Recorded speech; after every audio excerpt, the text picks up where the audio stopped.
Então, assim, há muita coisa nessa questão do INSS. O governo vai sangrar em relação a isso. A ideia de passar a responsabilidade para os que foram furtados. Os aposentados foram furtados, foram tungados. A ideia de passar a responsabilidade para que eles possam ir atrás do que eles perderam é uma ideia antidemocrática, desumana e imoral. Uhum. Até porque se for judicializado, Pedro, aí você vai ter que julgar para precatório. As pessoas não vão receber esse dinheiro. Os aposentados, por princípio, são pessoas já com uma certa idade.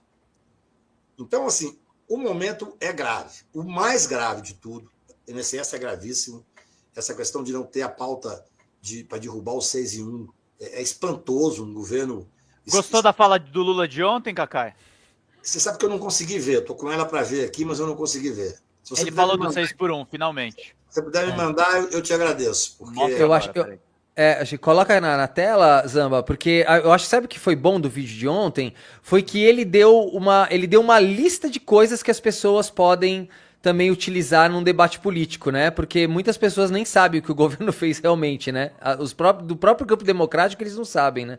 Então a comunicação do governo falhou nesse sentido. Eu tentei, na verdade eu tive um dia complicado, mas eu tentei ver e tinha coisa demais, eu acabei não vendo. Quanto tempo é a fala dele?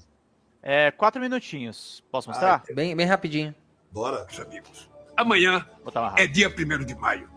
É dia de celebrar as trabalhadoras e os trabalhadores brasileiros. Parabéns e muito obrigado a cada uma e a cada um de vocês que ajudaram a colocar o Brasil novamente entre as 10 maiores economias do mundo e fazer outra vez do nosso país um bom lugar para se viver. Em apenas 2 anos e 4 meses de governo, já geramos 3.800.000 postos de trabalho com carteira assinada. Saímos do maior para o menor desemprego da história e atingimos um recorde histórico de pessoas empregadas. O salário mínimo voltou a subir acima da inflação e 90% das categorias profissionais tiveram ganho real de salário. Tudo isso só foi possível porque depois de uma década, a economia do Brasil voltou a crescer acima de 3% por 2 anos consecutivos, superando todas as expectativas. Quero aproveitar para anunciar 2 medidas muito importantes. Enviamos ao Congresso Nacional o projeto de lei que zera o imposto de renda para quem ganha até R$5 mil por mês. E quem ganha entre 5 e 7 mil também será beneficiado pagando menos do que paga hoje. Agora é assim, quem ganha menos não paga e quem ganha muito paga o valor justo. A segunda medida é que nós vamos aprofundar o debate sobre a redução da jornada de trabalho vigente no país, em que o trabalhador e a trabalhadora passam 6 dias no serviço e têm apenas 1 dia de descanso. A chamada jornada 6 por 1. Está na hora do Brasil dar esse passo, ouvindo todos os setores da sociedade para permitir um equilíbrio entre a vida profissional e o bem-estar de trabalhadores e trabalhadoras. Com o Desenrola Brasil, criamos condições favoráveis para a renegociação das dívidas das famílias brasileiras. E com o crédito do trabalhador, estamos facilitando o acesso ao crédito consignado para quem tem carteira assinada e os trabalhadores rurais e a trabalhadora doméstica.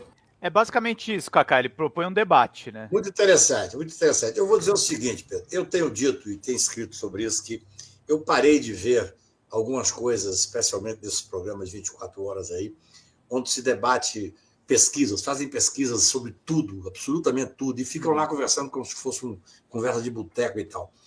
O Lula fazendo tudo que está fazendo, se não errar muito, não tem como ele não ganhar. Não tem como. Eu até parei de ter essa discussão, assim. No Brasil, só o Bolsonaro perdeu a reeleição. Se ele tem, eu acho importantíssimo, agora eu só espero que ele vá, a não ser que tenha motivos que eu desconheça, que ele vá em São Bernardo agora, no dia de hoje. Essa discussão do 6 em 1 é uma discussão que nós não podemos perder para a direita, até porque eles são contra. Mas eles não têm critério, eles não têm interesse para ganhar, eles fazem o que for preciso. Muito boa a fala do Lula, pertinente, oportuna. Agora eu quero ver como é que vai ser o debate, que é o que está se dando agora. Inclusive, hoje vou encontrar com uma pessoa para conversar um pouco sobre essa questão do Congresso, para ver como é que está esse debate da anistia no Congresso Nacional. Isso é importantíssimo. O Supremo não pode e não deve entrar nessa discussão. Não existe pauta civilizatória que passe pelo Supremo Tribunal para conversar junto com o Congresso Nacional sobre diminuição de penas. Isso não existe. Não existe juridicamente, não existe eticamente. É enfraquecer o Poder Judiciário, que, repito, foi o poder que sustentou a estabilidade democrática no Brasil. O poder mais reacionário, o poder patrimonialista, um poder misógino, racista, mas que, nesse episódio da tentativa de golpe, foi o poder que enfrentou um executivo fascista e um poder legislativo cooptado. Então, nós não podemos perder, eu diria, esse momento mágico, quase, do Poder Judiciário, que resgatou a possibilidade da gente, nós todos, democratas, defendemos a Constituição. Cacai, eu preciso te fazer uma pergunta que é uma pergunta que tem acompanhado a gente aqui por várias semanas. É o seguinte, eu acompanho cada caso do dia 8 de janeiro. São mais de 400 processos que eu já abri, mostrei, e eu tenho mostrado isso diariamente, lido os relatórios, e eu faço isso diariamente no meu canal. E o que acontece? Alguns casos a gente acaba descobrindo coisas que nem o Ministério Público sabe. Né? Porque a gente, quando eu vou mostrar algum caso, eu vou buscar imagens na internet e a gente acaba descobrindo.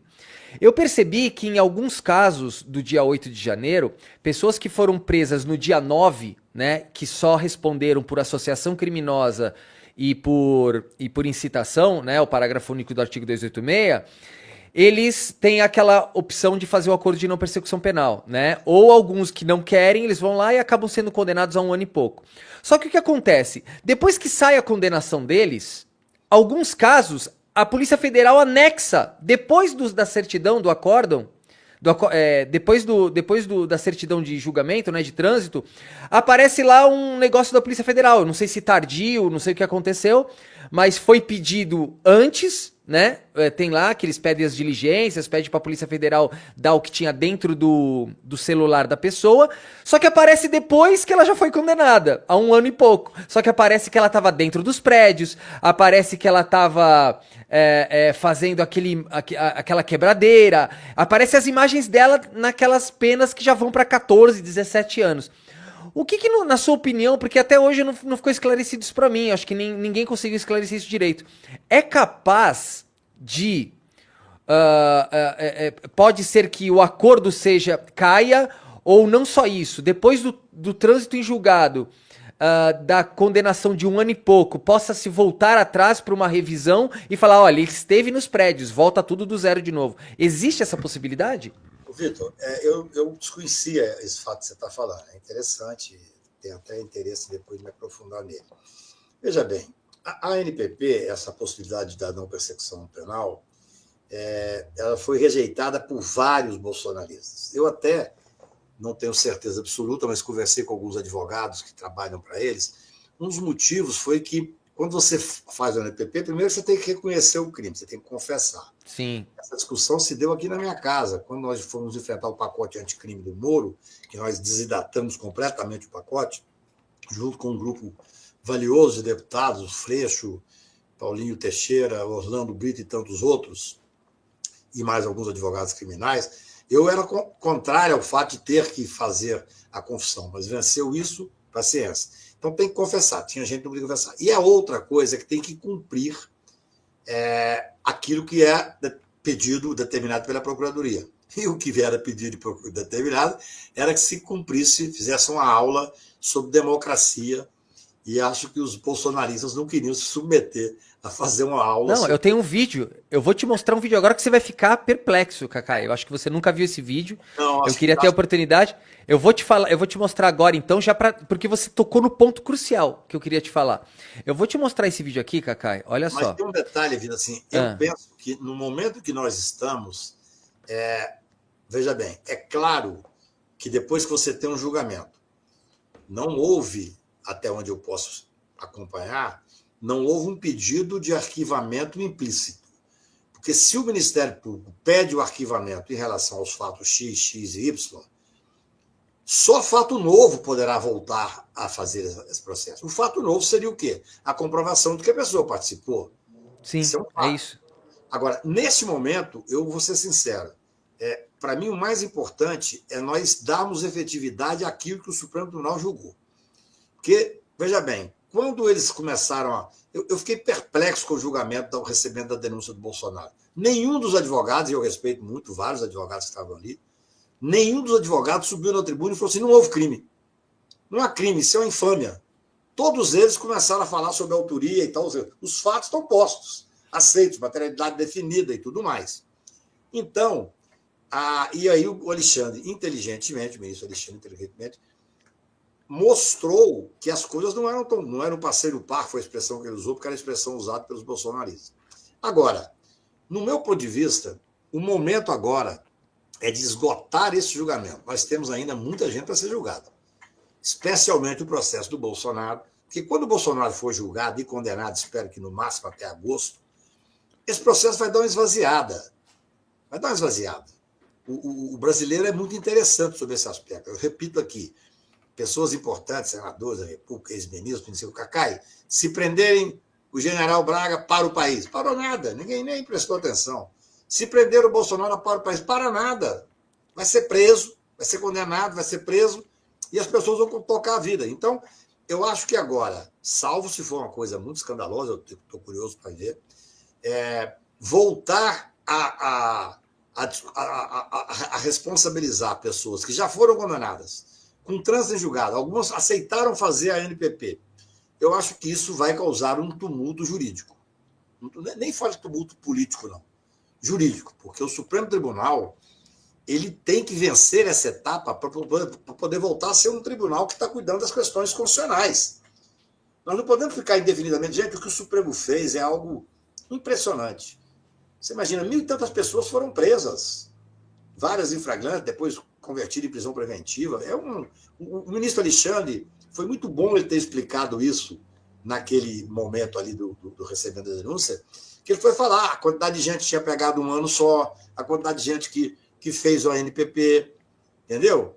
Agora, eu acho que é hora de nós centrarmos força, eu entendo a sua fala e quero até depois ter mais informações, mas eu acho que é hora de nós centrarmos forças em rejeitar essa anistia que está sendo feita, no meu ponto de vista, de uma forma perigosa e, além disso, terminarmos o julgamento. Nós temos que terminar esse julgamento. Nós temos que terminar. Nós temos ainda pelo menos 4, se não me engano, foram 5 núcleos que o doutor Gonê denunciou. Sim. Só um está recebido, o outro vai começar a ser recebido semana que vem. Porque depois, Vitor e Pedro, assim que terminar esse julgamento, eu vou ser muito sincero, eu vou começar a escrever aonde estão os políticos e aonde estão os financiadores. Sim. Exato. Eu posso escrever isso agora porque nós não estamos julgando os líderes, entendeu? Então depois eu vou te mandar uma matéria, Cacai. Tem uma matéria que saiu no Intercept, que eu não vou comentar ela agora, mas eu vou te mandar em off depois. Eu fiz um jornalismo investigativo para chegar nisso tudo. Quer mostrar aqui no ar? Eu acho porque o Cacai não vai ter tempo para comentar da maneira aqui, porque ele vai ter que sair antes da 1. Ah, tá. Então eu queria, de repente, a gente abrir outra live com ele e mostrar, mas eu vou mandar a matéria antes. Mas, Cacai, me manda essas matérias, inclusive essa questão dos vídeos posteriores, e a gente faz uma coisa específica sobre isso. Isso, é porque é muito interessante, Cacá, eu vou voltar no assunto que a gente estava, porque assim, como eu acompanho os processos todo dia, e todo dia eu mostro 2, 3 processos, né, inclusive com o que eles falam, tem pessoas lá que falam que foram lá orar pelo Lula, tá, Cacá, só pra você ter ideia. Vale tudo lá na frente do juiz, vale tudo. É um estudo antropológico, né, gente? Então eu me especializei nisso, né, Então o que acontece? Como eu sei cada processo, tem vários processos que a pessoa transitou em julgado como se ela só tivesse incitado, e depois, logo abaixo, a Polícia Federal anexa, vem o protocolo, né, da Polícia Federal, aqueles pedidos que eles fazem, né?